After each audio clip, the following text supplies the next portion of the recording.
Assalamualaikum warahmatullahi wabarakatuh. Perkenalkan, nama saya Chandra Adi Tegar, semester 6C, Pendidikan Agama Islam, Sekolah Tinggi Ilmu Tarbiyah Al-Fatah, Siman Sekaran, Lamongan. Sebelumnya saya ucapkan terima kasih kepada Bapak Nurdin SAG MPD selaku dosen pengampu mata kuliah Etika Profesi Keguruan. Di sini saya akan menjelaskan tentang konsep citra guru dan kajian dalam Islam, perspektif kajian.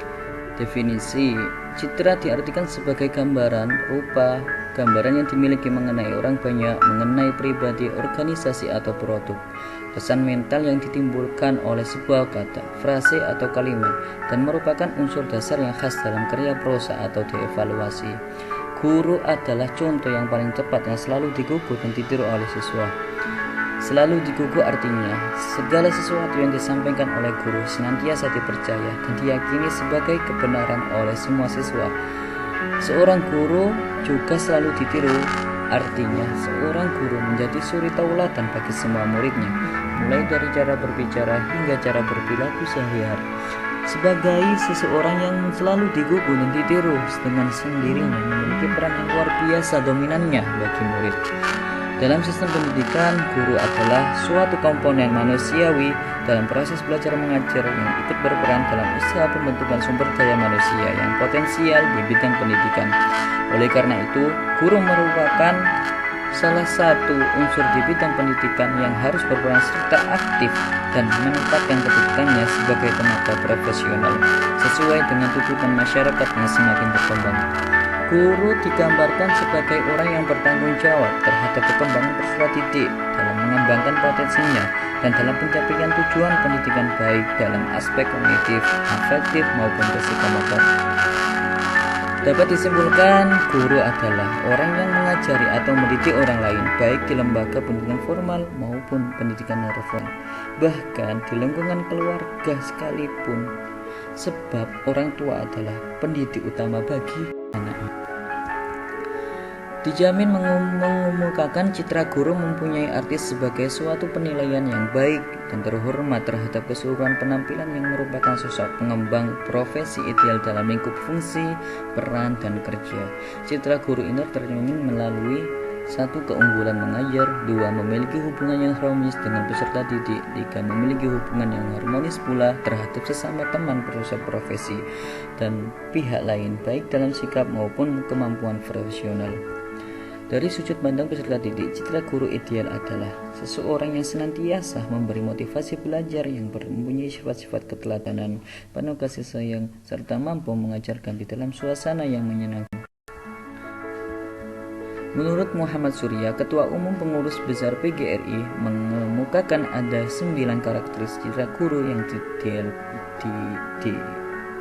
diidealkan. Masing-masing guru adalah guru yang 1. Memiliki semangat juang yang tinggi disertai kualitas keimanan dan ketakwaan yang mantap. 2. Mewujudkan dirinya dalam keterkaitan dan padanan dengan tuntutan lingkungan dan perkembangan iptek. 3. Mampu belajar dan bekerja sama dengan profesi lain. 4. Memiliki etos kerja yang kuat. 5. Berjiwa profesionalis tinggi. 6. Memiliki kesejahteraan lahir dan batin, material dan non-material.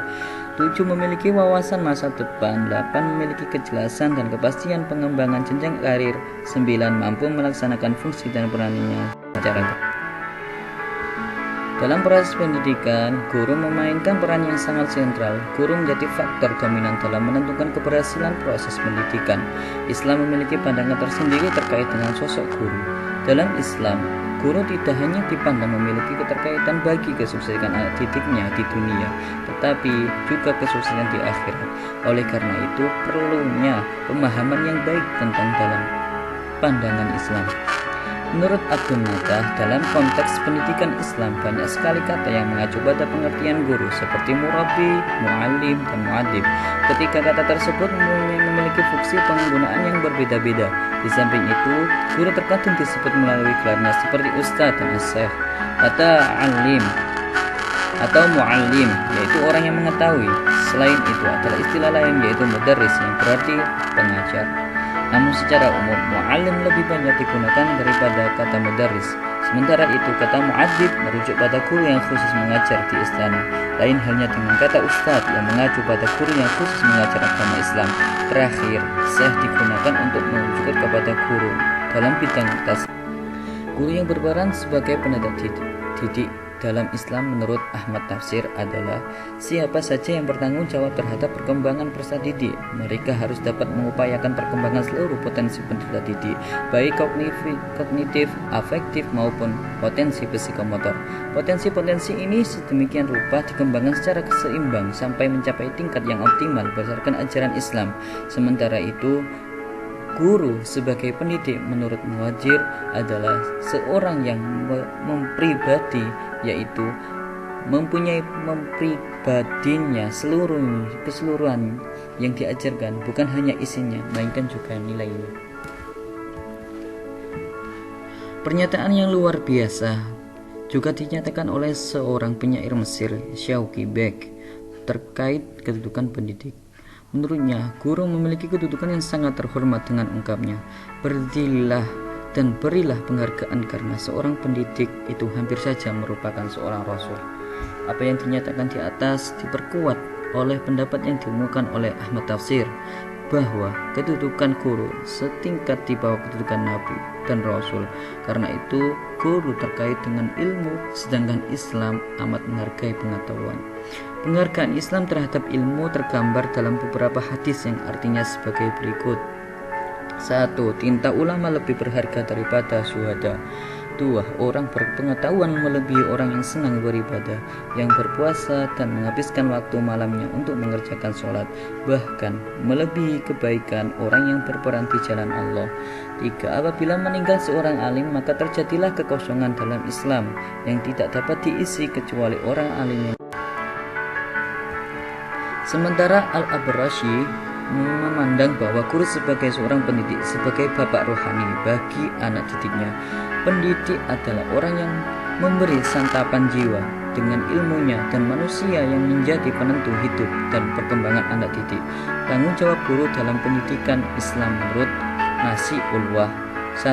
Pendidikan keimanan, yaitu pendidikan yang mana dimaksudkan untuk mengkaitkan dengan prinsip-prinsip iman bagi anak yang sudah mampu menggunakan pikiran, membiasakan atas rukun-rukun iman bagi anak yang sudah mampu memahami, dan mengajarkan akan dasar-dasar syariah bagi anak yang sudah mencapai tamyiz. 2. Pendidikan akhlak adalah pendidikan yang mana dimaksudkan agar anak menerima, mengusahakan dan membiasakan dasar-dasar akhlak dan perilaku-perilaku yang utama sejak tamyiz, dan mampu berpikir kemudian mukallaf hingga bertahap-tahap menjadi dewasa dan seterusnya. 3. Pendidikan jasmani adalah pendidikan yang mana dimaksudkan untuk menguatkan fisik, menyehatkan badan, dan lain-lain. 4. Pendidikan akal adalah pendidikan yang mana dimaksud untuk membentuk pikiran anak tentang ilmu syar'i, budaya ilmiah dan kontemporer, kesadaran dalam pemikiran dan peradaban. 5. Pendidikan jiwa adalah pendidikan yang mana dimaksudkan untuk menanamkan nilai-nilai seperti keberanian, kecintaan, dan akan kebaikan, dan lain-lain. 6. Pendidikan sosial adalah pendidikan yang mana dimaksudkan untuk mengajarkan etika-etika bersosial atau bergaul dengan sesamanya. Maka disimpulkan, guru yang profesional dalam Islam dalam menjalankan aktivitasnya dalam mengajar, mendidik, dan membimbing harus memperhatikan dan memfokuskan pada pengembangan manusia yang utuh yang menyangkut pembinaan kedua aspek, yaitu aspek jasmania atau jasad dan aspek rohani atau ruh sesuai dengan asal penciptanya. Pendidikan dalam Islam tidak hanya dimaksudkan untuk melahirkan manusia yang baik menurut perspektif manusia seperti kematangan kognitif, afektif, psikomotor, tapi juga manusia yang baik dalam perspektif Sang Pencipta, yaitu beriman dan bertawakal kepadanya. Yang dapat saya sampaikan, akhir kata kurang lebihnya saya mohon maaf yang sebesar-besarnya. Wabillahi taufik wal hidayah. Wassalamualaikum warahmatullahi wabarakatuh.